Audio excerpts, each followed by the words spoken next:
There are so many different ways to use this incredible technology to reach people and motivate people and help people.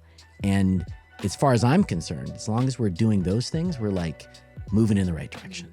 Gaming creates spaces where people's dreams can come true and they can find their tribe and they can figure out a way that they can thrive. I think it's incredibly meaningful. And I think if we're doing our best job, we are allowing people the space and the opportunity to use their imaginations to their heart's delight. The power of games to change the world and to support people, I think, is limitless. Oftentimes I'm asked, like, so what did it take to get Google to do this or to get YouTube to do that? How do you get these companies to lean in?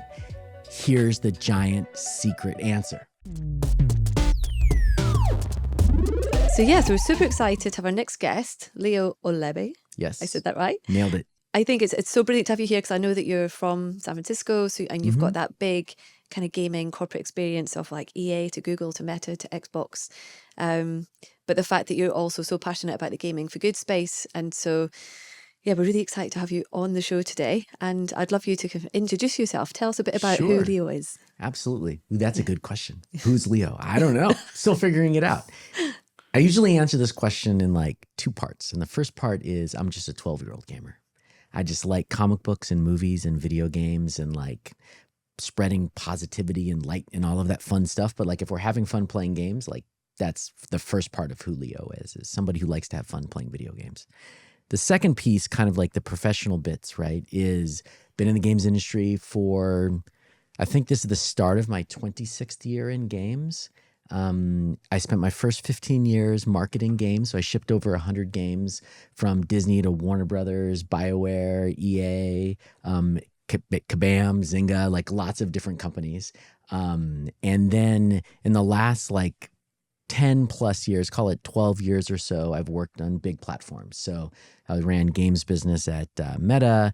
I worked in business development partnerships for Google Play. I was the global head of gaming at YouTube. And then most recently was at Xbox as the vice president of global partnerships. So kind of lived on both sides. I've had the very, very small developer experience. I've had the very, very large publisher experience and kind of everything in between. I've shipped games on every single platform, so that's a little bit about my gaming background. I think it's great to have you on the podcast because we have had up and coming, we've had the sort of more academic side, and you definitely represent sort of, I would say, the big corporate, but the passionate member of a big corporate. You've seen all the companies from the inside.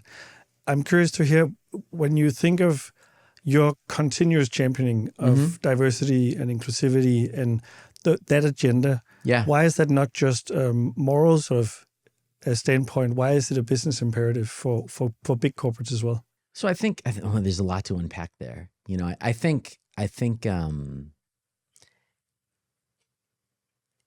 at its heart, right, diversity of the ideas and people who have different experiences and think differently lends us to be more creative. It lends us to be better problem solvers. It lends us to have a better depth of understanding about, the people who are playing our games, the people who we want to play our games, like whatever the communities that we're operating in, et cetera. And so to me, without being able to like quote all of the PhD studies and like all of the data, which is very clearly shows that diverse teams equals better business outcomes, full stop. Like I don't think that's a debate anymore. Fundamentally, it's just about, how do we create amazing experiences for people? We do that by understanding everybody. And everybody is literally that. It's everybody with a capital E versus, we're just talking to this person or that person or this person. So that's kind of how I think about it. Like I can't imagine, actually I'll say it in a positive way. The type of world that I want to live in is one where everybody has the opportunity to find an incredible experience. Everybody can find their tribe.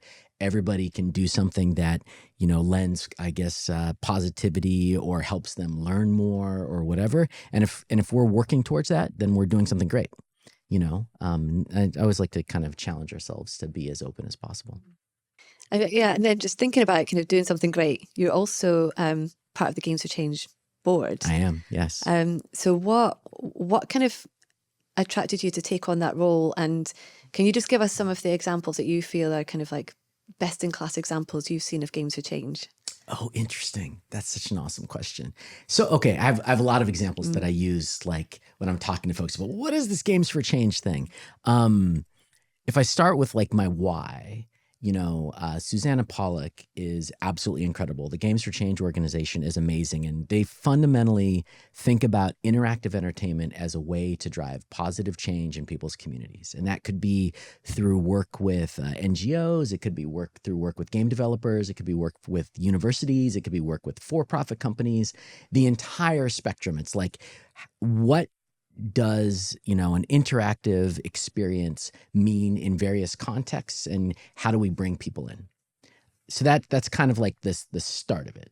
And then when I think about those examples, I mean, these are some of my favorites. So there's somebody who has a games company that's a network of doctors that teaches surgeons how to do better sutures.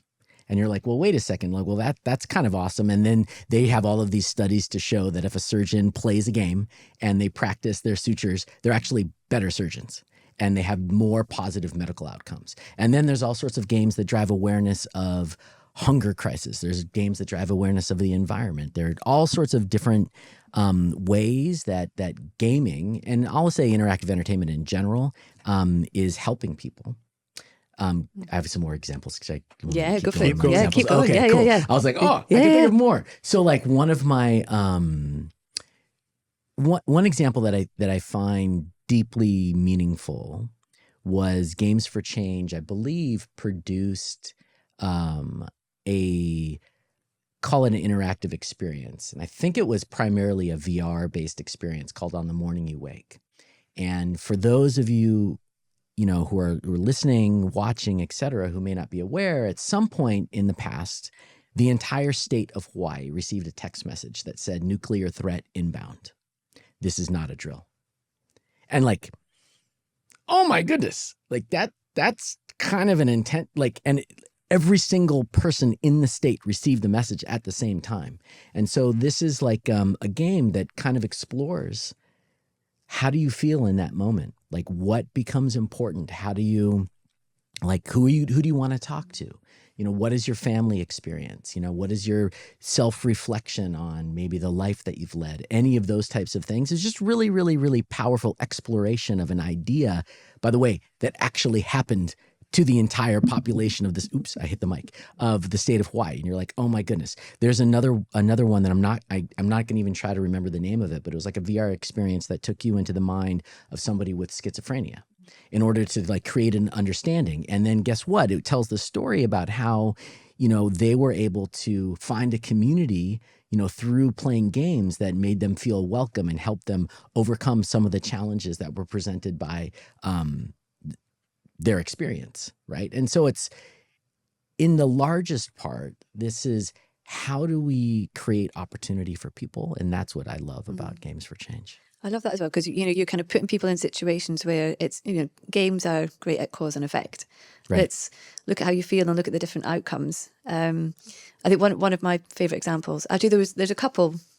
So I'll just add in a couple. Yeah, please. Of course. Of course. But last year at Games for Change, there was a game about grief, a VR experience.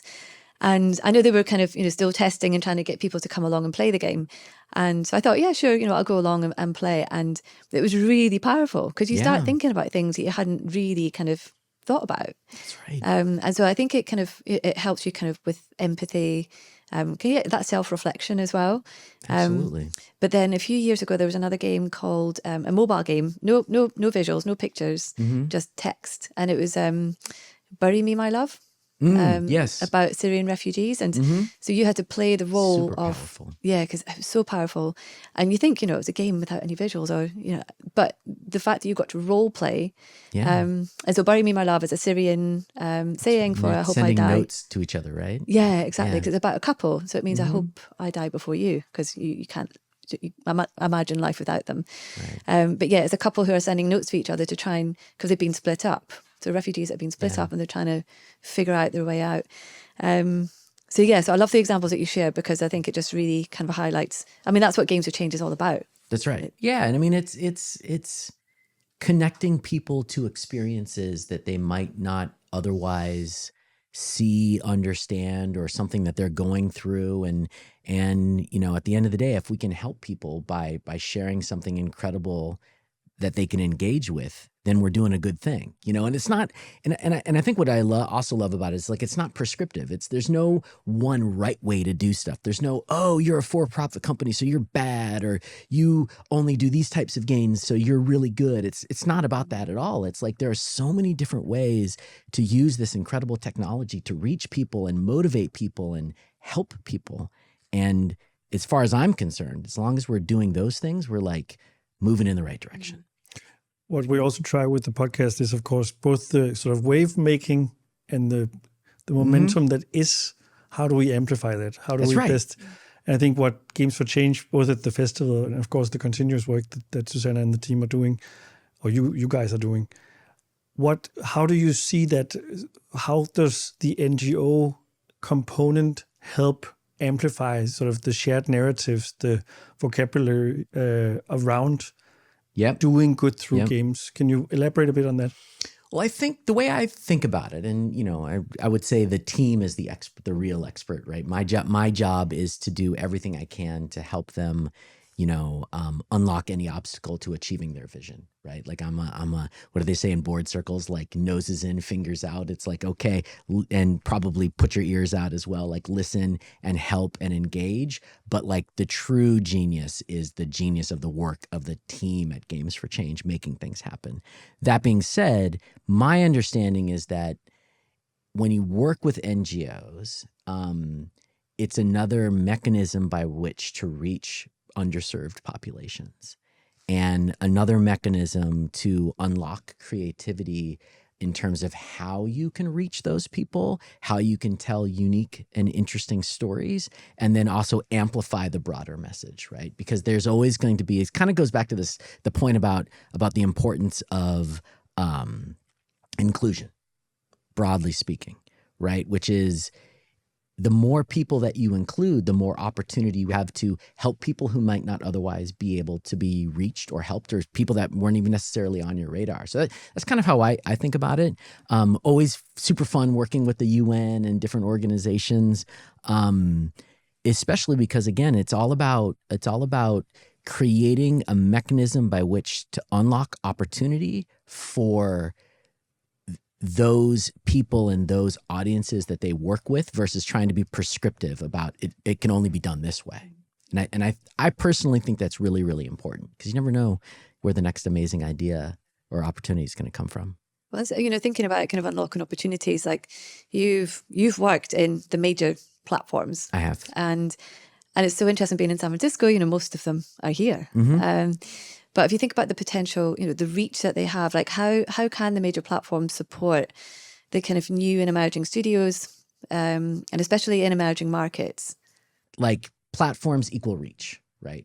And if you take a platform like YouTube, when I was at YouTube, we had over 500 million daily logged in viewers of YouTube content. That's people logged in and watching gaming content, everything from Roblox to Minecraft to games none of us have ever heard of, to, you know, watching people play competitive esports, right? And everything in between. When I was at Facebook, I think, you know, at the time we had across just Facebook Blue, 1.5 billion people that were on the platform. You know, Google, absolutely massive. Same thing with Microsoft, multiple millions of users. And so the opportunity it creates for new developers and is in its simplest form reach. And when platforms do a good job, they'll provide tools and technology to amplify reach or to reach very specific communities. And so, you know, maybe in this conversation, but always all the time, you're going to hear me talking about the importance of community and the importance of reaching people, and that you can find an audience that's going to fall in love with whatever it is that you're doing. And that's where platforms are at their best, where it's like, okay, through their fancy pants algorithms or whatever, right? They're dialing it in and saying, oh, wow, you've built this incredible experience. And now we can get it in front of those people that are just going to really like lean in, And then guess what? Those users are more highly engaged. They're more highly monetizable. That's because they want to spend the money on the thing that they love. Like I can think of communities that I'm a part of where I'm like, oh, I'm all in. Like this, like Star Wars. I love Star Wars. My kids call me Vader. And I'm like, all right, well, guess what? I probably spend more than the average person on Star Wars things. I was about to ask you. So I only have the toad from Mario, but I noticed that you have Vader on the... Oh, yes. Yeah. So people normally choose the heroes of the story. How did you end up with Vader on your arm? This is the crazy story. So the tattoo has Darth Vader, of course, and then my wife and kids' names underneath in Arabic. And it ended up on my arm because I was working at BioWare, working on Star Wars: The Old Republic, and I was traveling all the time. And my son had just turned, he was a very verbose kid. And so he turned 1, he could speak 75 words when he was 1. I'm not even joking. Like this kid just talked a lot. I wonder where he gets it from. Imagine that. Namesake. Last name means talks a lot in my native language. And for some reason, he stopped talking to me on the phone. And so one day I had just adopted the persona of Darth Vader. And I said, hello, this is Vader. I have to give you a mission. And here's your mission. Help mommy out with this. And then I want to see a stuffed animal battle and report back to me tomorrow. And the next day he's like, Vader, I have a report. And I was like, yes, trooper. And so we just kind of started role playing and telling nightly stories to each other. And it's so how I connected, with my eldest as, I was traveling the world and, away from home and everything. And that was pretty magical. And then it led to my other 2 kids calling me Vader. And my wife calls me Vader and my parents call me Vader. And then at some point I was like, people aren't going to call me Vader anymore. Like this has got to end, but I think that's kind of cool. Like it's a family thing. And so I got the tattoo and there's a slightly morbid piece here, which I think is funny, which I'll tell you, which is like, I thought of myself like when I'm, let's say 100 years old, we're going high. When I'm 100 years old, sitting in like a home someplace, I'm going to be, first, the people are going to call me Old Man Vader because they'll see my Vader tattoo. And then I can look down and be like, oh, I remember when my family called me Vader, but they still call me Vader. I got the tattoo like 9 years ago and they still come, like I could show you text messages from my kids. They're like, hey Vader, can you pick me up from the mall? Nice. So that's the story. That's perfect. So, and I think we definitely all come from gaming backgrounds and playing with your kids. So my son is also called Leo. So I love awesome. I love the he must be brilliant and amazing and wonderful and speaks quite fluently as well. So he has love it. So I think, but sometimes gaming is misunderstood by the non-gamers to be so many other things. What do you wish that parents or policymakers would understand as we sort of roll out more shared sort of visions for what gaming can do? I love that question. I feel like people need to first up understand how important it is to belong and that everybody has something that they can contribute and everybody has a unique set of ideas and circumstances and they all have, every human on this earth has intrinsic value. And so when I think about what kind of like my why of gaming and why it and as part of the heart of the answer of this question, it's like gaming creates spaces where people's dreams can come true and they can find their tribe and they can figure out a way that they can thrive. And so to me, all of those things are amazing and wonderful and beneficial. And gone are the days of like gamers are just troglodytes hanging out in the dungeon and like they're just a bunch of weirdos. And it's like, well, first of all, we shouldn't be judging people anyways for finding incredible entertainment experiences that they know and love. Everybody thought I was a total weirdo for collecting comic books back in the 80s, and then lo and behold, the rest of the universe discovered Tolkien and learns about Harry Potter, which in my mind is like an homage to the world of Tolkien and wizards and sorcery and all of those things. And then the Marvel Avengers movies comes out. Now everybody's like a Marvel fan. Meanwhile, we were like these crazy nerds in the basement playing D&D. I still play D&D today. all the time, as much as I possibly can. But like, that's the power of games, where people have the opportunity to fully realize who they are. Maybe that's in a fantasy world, maybe that's in a real world, but like, I just think it's awesome. I don't even know if I answered your question anymore, but like, perfect. That's, I think it's incredibly meaningful. And I think if we're doing our best job, we are allowing people the space and the opportunity to use their imaginations to their heart's delight. I love that. And I think that's, that's the message that we want to get out to people as well, is to, explore these different worlds and see where they enjoy being, enjoy hanging out, belonging. That's right.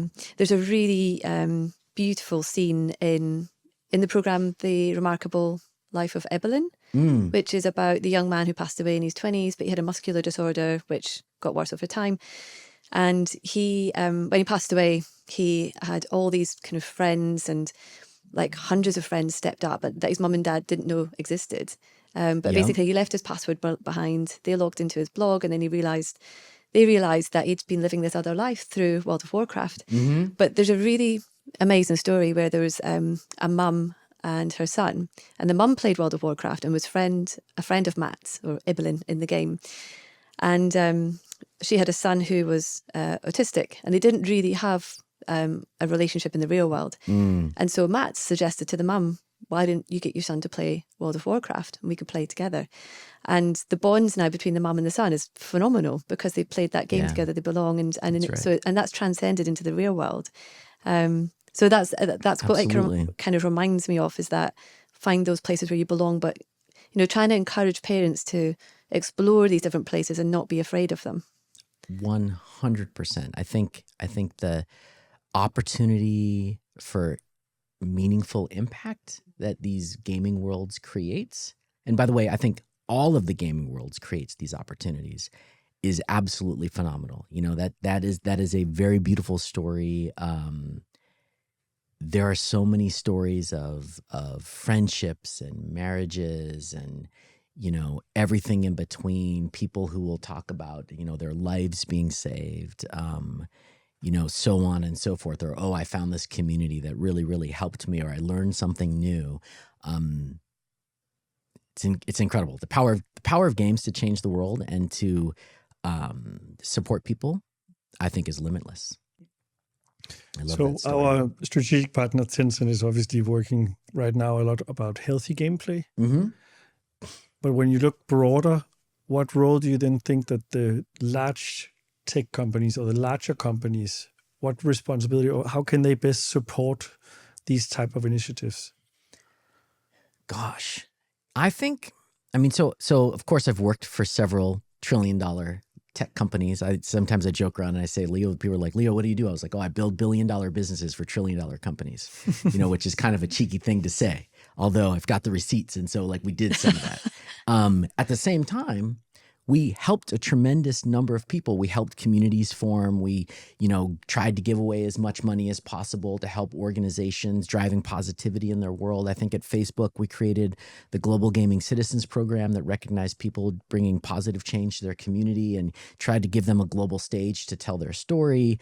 We raised money, probably gave away several $1 million at Google to more than 15 different nonprofit organizations in the space. I think this will be fun. People will be like, wait, I actually have not said this to anybody publicly before. So I get often asked, like, Leo, like, what does it take? What is the moving and the shaking, the strategy that needs to be done in order to do exactly what you asked about, which is how do you get these companies to lean in?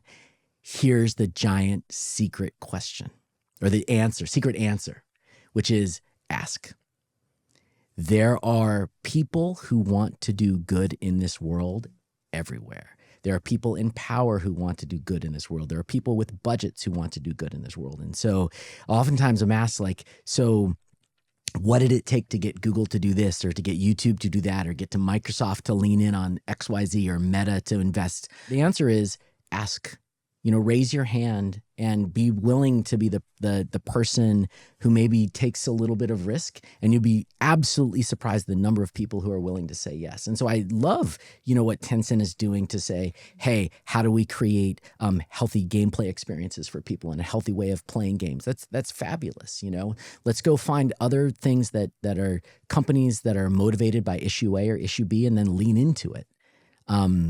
I've generally feel like folks want to say yes.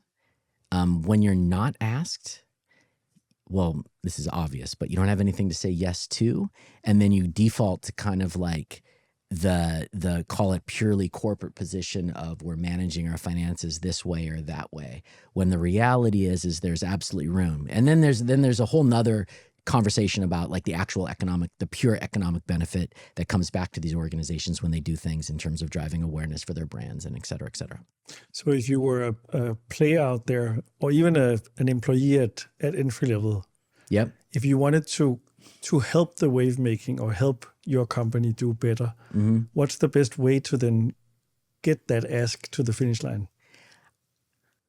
Ooh, you twisted up the end of that question there. I was like, oh, wait, I know, just raise your hand. Like, no, that's not what you're asking. You're asking like, so when I was at Facebook, we, for good or for bad, I don't know, I thought this was pretty cool. We had these posters up around that said like data wins arguments. And like, okay, I think I can buy into that data wins argument. So the good news here is like, so first part of the answer is actually the first part of the process is raise your hand and ask, and you'll be surprised at who's at least, let's say, willing to listen. Then the nuance of your question is, well, then, but how do you actually turn that into a yes? So then, my next thing would be, well, like show the data. Talk about the communities that you can reach, the people that you can talk to, how, this drives like more engaged audiences, like put together, sure, as to your best ability, like what the business case is. But I think you have to build allies internally, like try to like have an understanding of who's open and willing to these conversations. You'll be surprised. I'm always going to come back to that. You're going to be surprised at the number of people who are willing. Like, okay, it's a little bit of a side quest. I like side quests, but like there are so many people who want to do good. This has been my experience. They just don't know how. So even we started the conversation talking about games for change, the number of people that I talk to who are like, hey, can you just help me do something good? I really want to do something. I just don't know what to do. In my mind is a very, very large number of people. And as a matter of fact, I would say most people, right? So like just providing direction is how you get folks to the answer of yes. Maybe, do your research, figure out ways and different ways to deploy capital, to deploy things. Maybe you can be clever about it and say, hey, listen, in year 1, we're just going to volunteer our time. And then in year 2, we're going to invest a little bit money. And then maybe in year 3, we'll invest a little bit more. Like you can do all of those types of things, but it all just starts with like raising your hand and being like, hey, I got an idea. And do you think, as well as kind of asking and creating your plan, do you think the leadership and ecosystems are changing so that becomes, people feel like they can speak up, that they can put their hand up? I hope so. But I would love to generally say yes. I don't think I have a solid answer to the question. But what you made me think about, though, is like there is some bravery that's involved, a little bit of maybe obstinance, a little bit of enthusiasm and passion that when you bring those things to the table, like it helps bring people over to win them to whatever it is that you're trying to do. I think that piece of it is really, really important, but there are people filled with passion for driving positive change in the world all over the place. That's exactly the message we need to hear. I think sometimes I've had the feeling that it's the last effort that the corporates turn on is the green or good, but also sometimes the first they turn off when there's a bit of hardship. They say, oh, sure, we have to save this cost now, but let's definitely get back to this. So I like the sort of message of, look, keep activating from ground up. Yep. because there are people who are willing to do so. And I think we need to keep that momentum right now, because there's definitely Agreed. some initiatives that are being kept back Yeah. right now. And how do we reactivate that passion? And that is absolutely an industry challenge, right? And I think we'll find it all over the place. But that's where the persistence comes in, right? And the constant asking, and the, you know, being the loud voice in the room, or even the small voice that just like yells a lot in order to try to get some energy and some attention. Sure, there are business realities, and there's like a cyclical nature to this stuff. But I think persistence is the key, and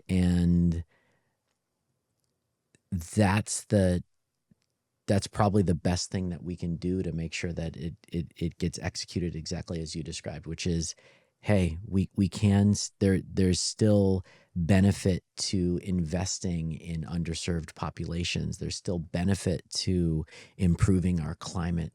You know, there's still benefit to any number of things. I know that list never ends. Mm. Yeah, and I think, you know, one of the areas that we're looking at as well is safety and security. You know, making sure that we protect people. Yeah.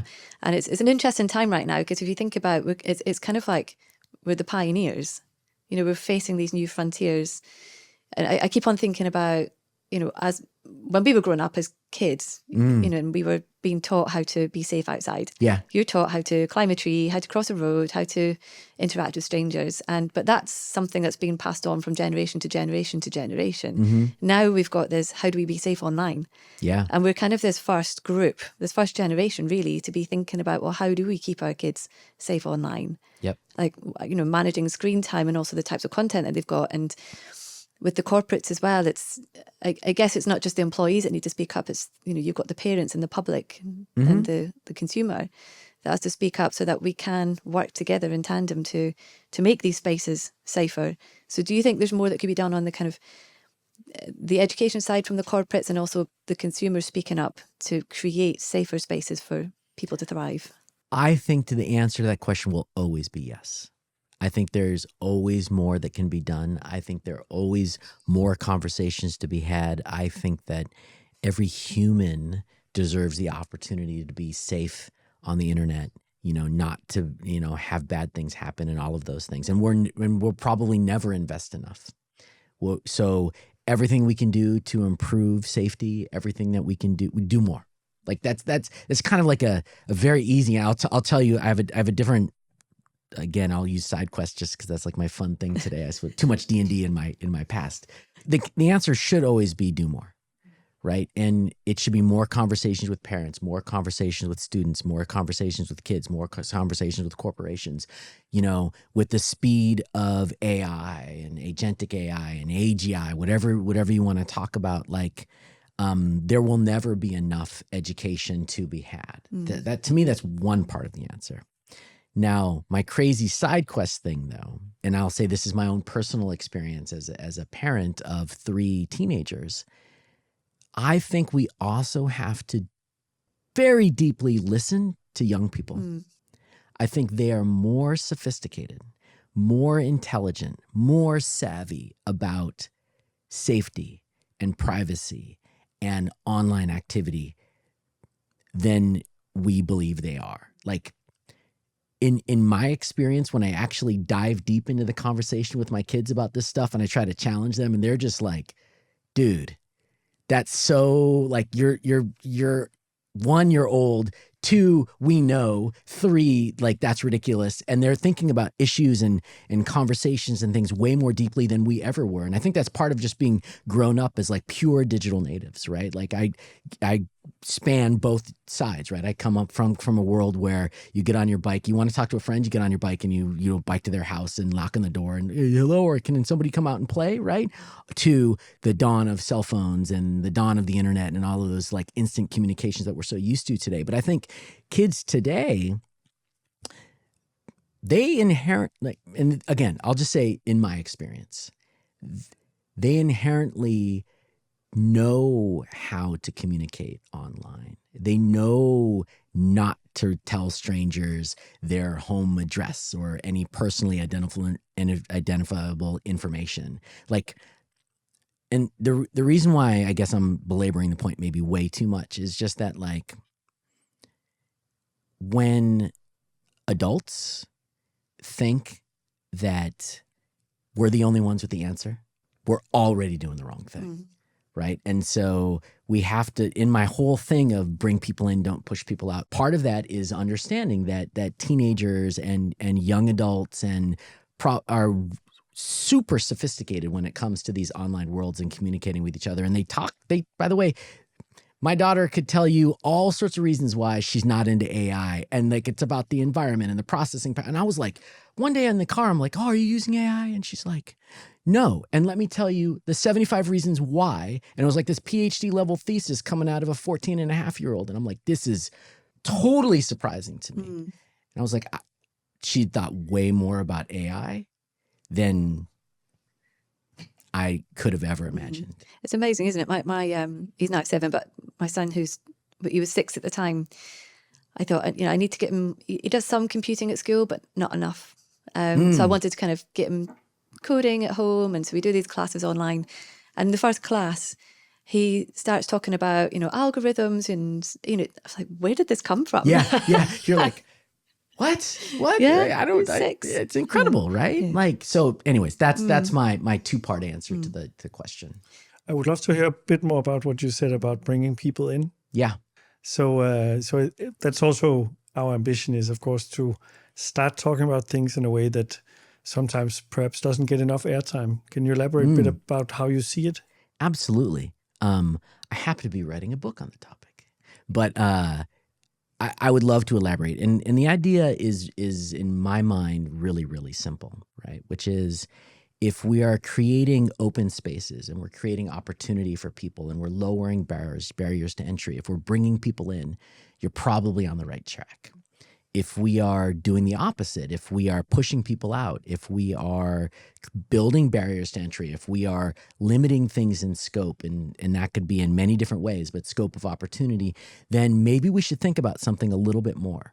The core of bring people in, don't push people out is to be as non-judgmental as possible. I think that, there are ideas all over the place that are interesting and amazing and awesome, and they might be very different from how I perceive the world, but that's okay too. This is really a measure by which to say, am I bringing people in? Am I on the right track? Or am I pushing people out? One of the fun examples that I thought of recently is, like, if you think about fission versus fusion, right? So if we're creating energy in fission, you're pulling an atom apart and you're creating energy, which you're like, oh, okay, that's kind of cool. Like we're creating energy, like that's got to be good. But however, in fusion, when you're smashing 2 atoms together, you're getting 4 times as much energy. So like, that's the essence of the idea, is that if we're bringing people in, we're creating opportunity. We have, probably a greater capability and capacity to do something positive. If we're pushing people out, why don't you think about it a little bit more, whatever it is that you're working on? And I think there are lots of amazing business examples. I think there's examples I just discussed in science that, like, it should be something that is so patently obvious. Everybody's like, well, duh. And I'm like, well, yes. Okay, now, because it's so obvious, you can apply it to your daily life on anything, really. Yeah, looking forward to your book being out. Yeah, thank you. It sounds like that's like my first ever book pitch, I suppose. Like, I don't know. Perfect. I think it'll be cool. You heard it first here. Yeah, exactly. Yeah. Seriously, the first time I've ever talked about it, like, publicly. It's just something I've been thinking of. I have, every time I've given a Games for Change keynote, I've always ended with that phrase: bring people in, don't push people out. And the other thing I say is, like, do something. Neither thing is prescriptive. It's just trying to encourage folks to be a little bit more open in how they approach the world, and then also give them the support they need just to get out there and do something, right? Have an impact on the world around you. What do you think the games industry will look like in 5 years' time? So I'll give you, like, the business answer, and then I'll give you, like, call it the human answer. So I think from a business perspective, I see the games industry returning to significant growth this year. If we're averaging like 8 or 9% year over year, I think that'll move up to, maybe 10 to 12% year over year growth. So I think in 5 years, mobile is bigger, PC is bigger, and console are bigger. Like I think more and more people will be playing games, invested in games. They'll find more great gameplay opportunities. I think what we'll also see on the business side, though, is I think we'll see many, many more niche communities and niche products. We saw a lot of that in this past year, where you look at anything from, let's say, Blueprints to Balatro to Clair Obscur to any number of games in between, where they're not necessarily or inherently communities of millions and millions of people, right? In some cases they are. But then also, if there's a great game or a great experience for a small community, I'm talking 10,000, 20,000 people, like that's enough to build something amazing and awesome and have a successful business. So I think we're going to see more and more games and experiences that are targeted at, call it bespoke or niche communities. And I think the games industry, broadly speaking, will grow. That's my business answer. My human answer is I think that gaming will continue to be the leading form of engagement and entertainment on the planet. And I think people will continue to find those incredible experiences that they're going to fall in love with. And I think we will finally realize the power of giving people the opportunity to find their community and find their tribe. And so I think that's what the next 5 years in games will do, is we'll find a lot more people who are happy and they are engaged in their communities in ways that maybe we've never even thought of. And I guess that happiness, that inclusivity will contribute to the growth that you see on the business side. One feeds the other. 100%. It's like this. It's like the recursive loop of awesome. We're just kind of continue to like opportunity begets opportunity. And like that's inherently why diversity and inclusion and all of those things are so important, is because you never know where the next most amazing and incredible and fabulous thing is going to come from that we're all going to fall in love with. I love that. I think it's golden thread time. Yes. Ooh, the golden thread. So we have two questions. I have one question, and Judah has a question from a previous guest. Is that like double golden thread? Yes. So the first question that we ask all the guests is to hear what is your favorite game and why. Ooh, favorite game and why. So remember I said I have multiple answers to these questions. My favorite game of all time is Command & Conquer, Red Alert 2, Yuri's Revenge expansion pack. And the reason why, first of all, I just love like a good real-time strategy game. But also with that game, my brother had graduated from high school and moved across the country, and we were able to play that game together.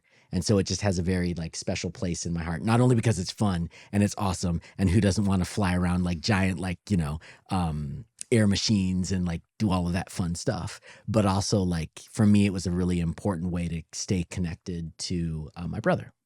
So that's my first answer. And then my second answer, I've been really into, I have like 4 answers. So, but this, you'll understand why in a second here. So I've been really, really into Diablo 4 season 11. That's been fun. And I was into season like 10. I can't wait for the other seasons and all that other kind of stuff. And what I mean really into it is like, I'm using AI to min-max my gear selection in order to get the maximum possible percentages to unlock very, very high tier gameplay. So I'm working on tier 115. I'm Paragon 268, and I'm literally like have the longest ChatGPT thread ever, where I take pictures of my TV and to do gear comparisons and then have a discussion with AI about which piece to choose. So it's kind of my current jam. Nice. I'm also I completed 100% of Assassin's Creed Shadows. So really, really love that. And then my last answer, sorry, I'm giving you 4 good. games. It's perfect. Keep going. Okay. I have every single collector's edition ever from World of Warcraft. So I just got Midnight at my house. And so, wow, I've literally been a subscriber since November 23rd, 2004, which is launch date, never missed. Have every single one of them. So like that's always like one of my favorite games ever. I absolutely love the fact that you are an avid gamer and that you passionately can explain why they are different and how you play them. So perfect answer. Thank you. You need to do the Leo Olebe game review podcast. Oh, that would be fun. That would be fun. I try to play everything, and I know this. We have to go to golden thread question number 2, but in my jobs from a huge big platform side, and I really want to put this out there for people, is to meet with developers and publishers and figure out how we find success together, right? So can the platform deploy a particular type of technology that the developer or publisher can adopt to reach all of those millions and millions of people that are on these platforms and do all sorts of things? I have this rule that I don't meet or talk to anybody unless I've played their games for at least an hour. And so the message is, you're much better at your job when you just play the games. And I think that applies to so for all those people who like want to get in games and like do all that kind of stuff, it's like play like that's the start. Obviously you have to do a bunch more things as well, but I just try to play games. I'm always playing something new. I love that. Snuck that in there. So the second golden thread question is, so we will ask you a question from a previous guest. Okay. So they put forward the question without knowing who it was going to go to. And then we'll ask you to ask your golden thread question that we'll pass on to a future guest. So if you were told that next week you were going to Mars and you could only take 3 things with you, what would that be and why? That's a good question. Okay. Now, can I ask a follow-up? Mm-hmm. Okay. So like, we're going to Mars. Do I already have like, call it basic human stuff? Like, do I have like a spaceship and air and food and all that kind of stuff? You're covered on survival. Yeah. Okay. You'll be able to survive and you can take your family. So it's like the 3 things that you can't live without. Okay. So I can't be like, my dog Chewbacca has got to come. Like, cause he's already on the ship. Yeah, he's on the ship. Okay, great. Wife, kids, all that on the ship. Yeah. Good to go. Okay. So I will generically say I have to bring something that enables me to play games. I would say I would bring my comic book collection and 3 things. Okay, I'm just going to go lean in fully to the gamer thing.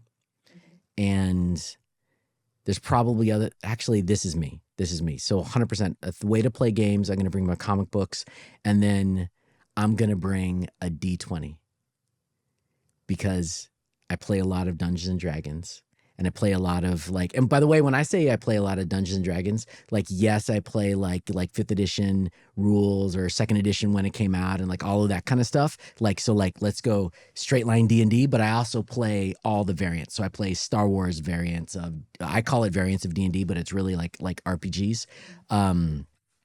Playing a variant called Delta Green, which is like paranormal psychology, investigator kind of stuff, right? So, but at its heart, is a good D20. And like, you can tell any sort of story and turn it into gameplay, like with a dice roll. What's the color of your D20, of your favorite D20? Oh, it's green.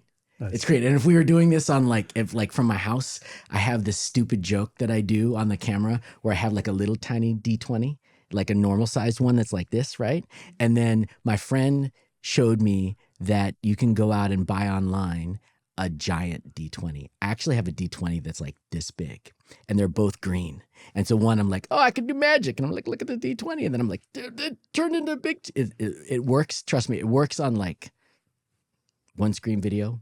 We can bring them when you come back for the book launch. 100%. But yeah, I think that's it. Like, it's all about imagination and gameplay and like incredible worlds and places where you can experience things that you've never really thought of before, or whatever. Like the only limit is your imagination. I love what the dice represent. Because when you said that, I thought a deck of playing cards for me has the same sort of so many possibilities. And if you have a few blank ones as well, you can make all types of games. So it's amazing. Absolutely. And like fun for days. Yeah, you're never going to be bored on Mars. Nope. Definitely not. There's probably a bunch of more practical things. Sure. That we should, like, I'm just going to assume we got all the practical stuff. Yeah, the practical things are covered. Like a nice off-road vehicle. That would be pretty cool. I think that would be important. I was going to say that, but I'm like, probably have one of those, I hope. I like to do off-roading and like drive on rivers and lakes and stuff and rocks. I think you've planned your trip to Mars already. You're like, I have. Fully in. I'm totally down. And then it's over to you with what question you would like to ask Awesome. a coming guest. So the question that I would like to ask a coming guest is, what misconceptions do people have about you? I've asked every single person I've interviewed for more than 20 years that question. And I love it because not that there's a right or a wrong answer, but you get to understand and see how people can be introspective and think about themselves and kind of like be reflective in the moment. And it actually is a totally stolen question from Barbara Walters. Like I heard her on the radio in like a radio interview probably 30 years ago, and it was like, oh, what's your favorite question to ask people? And it's, what misconceptions do people have about you? Because you never know what you're going to get from the answer. That's a great question. Perfect. Okay. Thank you so much. Thank you. You're welcome. For This has been enlightening really us fun. and for making us laugh and think about things. You bet. This is such a wonderful podcast. Thank you for having me. This is awesome. Thank you for sharing your wisdom, your experience, and yeah, showing how games could be a force for good. This episode of the Good Game Club podcast is supported by our strategic headline partner, the Dubai Films and Games Commission, and our founding partner, Tencent. Together, we aim to shape a more positive future through the power of games.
when I think about what kind of like my why of gaming and why it and as part of the heart of the answer of this question, it's like gaming creates spaces where people's dreams can come true. I think that gaming will continue to be the leading form of engagement and entertainment on the planet. And I think we will finally realize the power of giving people the opportunity to find their community and find their tribe. And so I think that's what the next 5 years in games will do, is we'll find a lot more people who are happy and they are engaged in their communities in ways that maybe we've never even thought of. Fundamentally, it's just about, how do we create amazing experiences for people? We do that by understanding everybody. And everybody is literally that. It's everybody with a capital E versus, oh, we're just talking to this person or that person or this person.